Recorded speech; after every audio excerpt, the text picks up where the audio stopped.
দিচ্ছেন বলবেন আজকে আপনার তরফ থেকে? নবীনদের আমি একটা মেসেজ দিতে চাই যে এইসব কাজে স্বতঃস্ফূর্ত হয়ে আসতে হবে। আমরা ধরে বেঁধে নিয়ে আসবো তাহলে কাজ করবে, এই মানসিকতা নবীনদের মধ্যে থাকলে হবে না। তারা স্বমহিমায় নিজের ইচ্ছায় আসতে হবে, নিজের ইচ্ছায় কাজ করতে হবে, আমাদের কাজগুলোকে দায়িত্বগুলোকে কেড়ে নিতে হবে, তাহলেই ওরা ঠিকভাবে কাজ করতে পারবে। আর যদি ওরা এটা আশা করে যে আমরা ওদের আদর করে নিয়ে আসি, ওদের শেখাই, তারপরে ওরা কাজ করবে, তাহলে ঠিক কাজ করতে পারবে না। তো নবীনদের প্রতি আমার এইটাই একটা আশা এবং উপদেশ যে নিজের ইচ্ছায় আসুক সংস্থায়, সংগঠনে নিজের ইচ্ছায় কাজ করো, স্বাধীনভাবে কাজ করো। আপনার কি নতুন নবীনদেরকে আপনার ট্রেনিং দেবেন, মানে শেখাবেন কিভাবে কাজ করতে হবে, কিভাবে করতে হবে?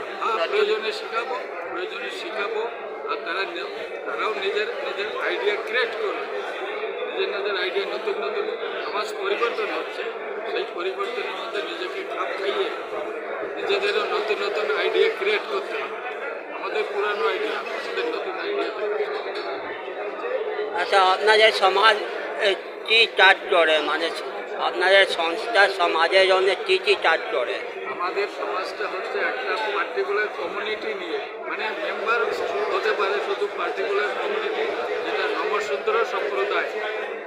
যে শিডিউল কাস্টের মধ্যে অনেকগুলো ভাগ আছে, 7টা, তার মধ্যে একটা হচ্ছে নমশূদ্র সম্প্রদায়।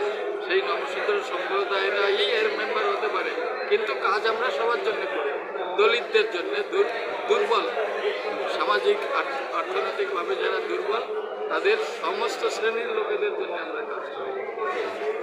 আমরা গরিবদের জন্য কাজ করি না, গরিবদের জন্য। আচ্ছা স্যার, আপনার নামটা? Lieutenant colonel Anandamohan Majumdar. Thank you.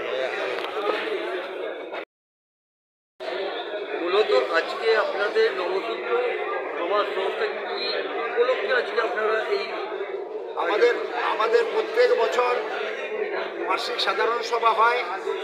আজ সে বার্ষিক সম্মেলন আমাদের আজকে এই ফ্রেন্ডস মিশনে অনুষ্ঠিত হচ্ছে। এটা প্রতি বছরই আমাদের হয়। এটা কত বছর আপনাদের হচ্ছে? আমাদের এটা 64 বছরের সংস্থা এবং কলকাতার বুকে বঙ্গবাসী কলেজের পাশে আমাদের আম্বেদকর ভবন, এবং ভবনটি আমাদের সংস্থার নামে কেনা এবং আমরা ওই ভবনটির মালিক, এবং সেই থেকে এই সংগঠনের কাজকর্ম ওই আম্বেদকর ভবন থেকে আমাদের পরিচালিত হয়। মোটামুটি আপনাদের সংগঠনে এখন কতজন মেম্বার রয়েছে? হ্যাঁ, এখন আমরা মেম্বার রয়েছে। 2 বছর পর আমাদের সংগঠনের যে কার্যকারী সমিতি সেটা পরিবর্তন হয়। তো 2 বছর আগে আমাদের যে সংগঠনের কার্যকারী কমিটি তৈরি হয়েছিল, আজকের এই সম্মেলনে আবার সেই কার্যকারী কমিটি তৈরি হলো এবং আমাদের ডেলিগেট সেশনের পর্ব শেষ হলো, আপনারা দেখলেন। তারপরে লাঞ্চ ব্রেক, এই লাঞ্চ ব্রেক আমাদের শেষ হলো।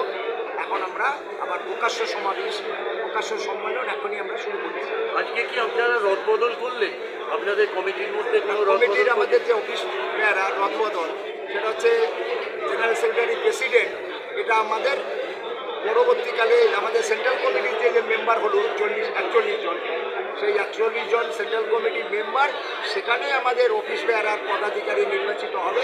সেখানে secretary, president, treasurer, assistant secretary, organising secretary, এই সমস্ত নির্বাচন আমাদের সেন্ট্রাল কমিটির মেম্বাররা করবেন এর পরবর্তী মিটিংয়ে। মোটামুটি কি আশা করছেন এটা কি সবাই মেনে নিতে পারবেন আজকে যে রদবদল করা হচ্ছে? এটা তো হাউসে সর্বসম্মতিক্রমে পাশ হলো। গতবারের আমাদের সবার সর্বসম্মতিক্রমে হয়নি, তার জন্য আমাদের ইলেকশন হয়েছে, তার জন্য আমাদের নির্বাচন করতে হয়েছে। সেই নির্বাচনের মাধ্যমে গত 2 বছর আগে আমাদের এই কমিটি তৈরি হয়েছিল। সেই কমিটি যখন আমি প্রেসিডেন্ট নির্বাচিত হয়েছিলাম, colonel Anandamohan Majumdar general secretary নির্বাচিত হয়েছিলেন। তো এবার আবার সেই নির্বাচন আমাদের এই আজকের সবাই যে এক্সিকিউটিভ কমিটি মেম্বার নির্বাচন হলো, সেটা সর্বসম্মতিক্রমে হয়েছে। এখানে কোনো ইলেকশন বা এখানে কোনো বিরোধিতা কিছু হয়নি, সর্বসম্মতিক্রমে এটা পাস হয়েছে। আজকে কি সবাই উপস্থিত ছিলেন আপনাদের? মানে যাদের হয়তো কেউ আসতে পারেনি কিংবা সবাই? হ্যাঁ, না দু একজন আসতে পারেননি, এখন তারা আবার দু একজন আসছেন এবং কারো ডাক্তারের কাছে যাওয়ার অ্যাপয়েন্টমেন্ট ছিল, তারা সেকেন্ড হাফে আসছেন। আবার দু একজন এমনও আছে যারা বিকালে কোনো আর্জেন্ট কাজ আছে বা ডাক্তারের কাছে অ্যাপয়েন্টমেন্ট আছে, আমাদের ওয়ার্কিং প্রেসিডেন্টেরই আছে, উনি এই বিকালে চলে যাবেন। তো এমন কিছু আগে আসা পরে যাওয়া এরকম কিছু আসছে, তো তবুও সার্বিকভাবে মোটামুটি সবাই আজকে উপস্থিত। আচ্ছা দাদা, আপনাদের সংস্থার মধ্যে কোনো মহিলাদের ভূমিকা দেখা যাচ্ছে না কেন? আমাদের সমাজের সত্যি কথাই এটা আমিও বারবার মিটিংয়ে আপনারা শুনেও থাকবেন, বারবার সবাই আমি উল্লেখ করেছি যে মহিলাদের কাছ থেকে উদ্যোগী মহিলাদের অ্যাক্টিভিটিস আমরা তেমনভাবে পাচ্ছি না। আমি আহ্বান করেছি যে আরও বেশি বেশি মহিলা এবং যুবক এবং যুবতী যাতে আমরা আরও পেতে পারি, তার জন্য সবাইকে আমাদের বর্তমানে কমিটি মেম্বারদের সবাইদের কাছে এবং সদস্যদের কাছেও এই সবাই আবেদন করা হয়েছে যে আপনারা যুবক যুবতীদের অংশগ্রহণের জন্য নিয়ে আসুন, আমরা মিটিং করে তাদের কমিটিতে ইনভলভ করব এবং আমাদের উত্তরসূরি হিসাবে তারা কাজ করবে ভবিষ্যতে, যাতে তাদের উপরে দায়িত্ব দিয়ে আমরা তাদের অ্যাডভাইস দিতে পারি, তাদের আমরা পরিচালনা করতে পারি এবং তারা দায়িত্বভার গ্রহণ করে এই সংস্থাকে আরও এগিয়ে নিয়ে যেতে পারে। এতদিন পরে আপনারা কেন এই যুবক যুবতী এবং তরুণদেরকে আপনারা আমরা তো গুরুত্ব দিচ্ছেন? না, এতদিন পরে না, এই গুরুত্ব আছে, এখনও যুবক যুবতীরা আমাদের সঙ্গে আছে এবং আমরা যখন এখানে এসেছিলাম আমরা তখন যুবক যুবতী ছিলাম। আমরা যখন নতুন চাকরিতে জয়েন করেছিলাম, আমি 79-এ নতুন চাকরিতে জয়েন করি, 89-এ আমি এখানকার অর্গানাইজিং সেক্রেটারি হই 89 সালে। তো তখন তো একেবারেই তরুণ, তো তারা তরুণ অবস্থাতেই আমরা এখানে এসেছিলাম, কিন্তু এখন আমরা বেশিরভাগ সদস্যই বয়োজ্যেষ্ঠ হয়েছি এবং তার জন্য আমরা আহ্বান করছি যে আমাদের তরুণ সমাজ কিছু আছে, আরও বেশি তরুণ ছেলে মেয়েদের যুবক যুবতীদের আমরা এখানে ইনভলভ করে আর যাতে আমাদের এই পরিচালন শক্তি কর্মক্ষমতা আমরা আরও বাড়াতে চাই, যাতে এইটা আরও সমস্ত ভারতবর্ষ ছড়িয়ে পড়ে এবং সংগঠনের মজবুত ভিত যাতে সারা ভারতবর্ষে তৈরি হয়, সেই উদ্দেশ্যেই আমরা তরুণ সমাজকে আহ্বান করেছি। ঘটনায় দেখা যায় যে তারপরে প্রবীণ এবং নবীনদের ভেতরে একটা পার্থক্য না, আমাদের এখানে নেই, আমরা তো নবীনদের চাইছি দায়িত্ব নেওয়ার জন্য। অন্য সংস্থায় যেটা দেখা হয়, প্রবীণরা তাদের পদ ছাড়ে না, জোর করে পদ ধরে রাখে, নবীনদের সুযোগ দেয় না, কিন্তু আমাদের ক্ষেত্রে অন্য। আমাদের এটা তো পেব্যাক সোসাইটি, সমাজের প্রতি আমাদের যে দান, আমরা সমাজে এখানে দান করতে এসেছি, কেউ গ্রহণ করতে আসিনি। আপনারা এর আগেও শুনেছেন এই বক্তব্যতে যে এটা সম্পূর্ণ অরাজনৈতিক সংগঠন। এই অরাজনৈতিক সংগঠনে আরও পদ পাওয়া, এমএলএ হওয়া, এমপি হওয়া বা ক্ষমতা পাওয়া, সেই ক্ষমতা পাওয়ার তেমন কোনো স্কোপ নাই। এখানে হচ্ছে ত্যাগ, এখানে হচ্ছে কর্মত্যাগ, এই সমাজের জন্য বলিদান। আম্বেদকরের ভাষায় হচ্ছে পেব্যাক সোসাইটি। এখানে সমাজের জন্য কিছু প্রতিদানের জন্যই সংস্থা এবং আমাদের কর্মকাণ্ড। অতএব এখানে পাওয়ার কিছু নেই এবং আমরা এই জন্য চাইছি তরুণ সমাজ এগিয়ে নিয়ে আসে। আমরা তরুণ সমাজের স্বইচ্ছায় এবং তাদের যোগ্য করে এই সংস্থার দায়িত্বভার তাদের হাতে পরপর আমরা দিতে থাকবো। আমি যখন এসেছিলাম তরুণ ছিলাম, এখন আমার 70 বছর বেশি বয়স, আমি এখন সভাপতি আছি, আমি হয়তো আরও 2-4 বছর কর্মক্ষম আমি থাকবো, তারপরে তো আমার কর্মক্ষমতা কমতে থাকবে। তো কাজেই নতুন প্রজন্ম যদি না আসে, তারা যদি দায়িত্ব প্রথম থেকে না নেয়, তাহলে তাদের অভিজ্ঞতায় ঘাটতি থেকে যাবে। সেই অভিজ্ঞতা ঘাটতি থাকলে এই সংগঠনের বৃদ্ধি বা এই সংগঠনের কাজকর্মে ব্যাহত হতে পারে।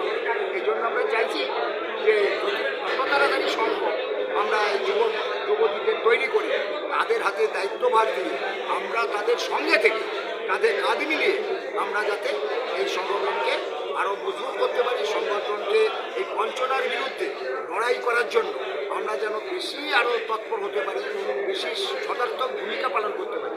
এই উদ্দেশ্যই আমাদের এখন প্রধান।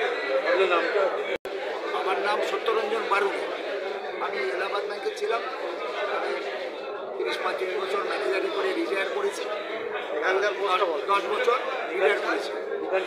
আমি এখানকার সভাপতি, এখানকার সভাপতি এবং এলাহাবাদ ব্যাংক ইন্ডিয়ান ব্যাংক হয়েছে, সেখানেও SC ST OBC ফেডারেশনের আমি সর্বভারতীয় সাধারণ সম্পাদক। তো এখনও ফাংশন করছি, কতদিন করবো শরীর পারমিট করবে আমি জানি না, যতদিন পারমিট করবে। আমি যেমন আগে অফিসে যেতাম সকালে, রাত্রে ফিরতাম, এখনও সেই একই রুটিনই আমার আছে। যেদিন ব্যাংক খোলা সেদিন আমি সকালে যাই, রাত্রে ফিরি। সারাদিন সংগঠনের কাজ করি, সারা ভারতবর্ষের কার কী সমস্যা, কার কী যন্ত্রণা, কার কী বঞ্চনা, সেগুলি নিরসনের জন্য যেমন সরকারের কাছে তেমন কর্তৃপক্ষের কাছে আমরা দরবার করি, তাদের কাছে অভিযোগ করি, তাদের সঙ্গে মিটিং করি, তাদের সঙ্গে আলোচনা করে আমরা সমস্যা সমাধানের উপায় বের করার চেষ্টা করি। যদি তাতে না হয় তাহলে আমরা আন্দোলন কর্মসূচিও গ্রহণ করি। এই হচ্ছে আমাদের প্রধান কাজ সংগঠন। প্রতিনিধি ডেলিগেট সেশন, প্রতিনিধি সম্মেলনের মূল পর্বের এরপরে আমাদের সেক্রেটারিয়াল রিপোর্ট পাঠ করে শোনাবেন আমাদের এই সংস্থার সর্বভারতীয় সাধারণ সম্পাদক লেফটেন্যান্ট কর্নেল আনন্দমোহন মজুমদার মহাশয়। জয় ভারত, জয় ভারত।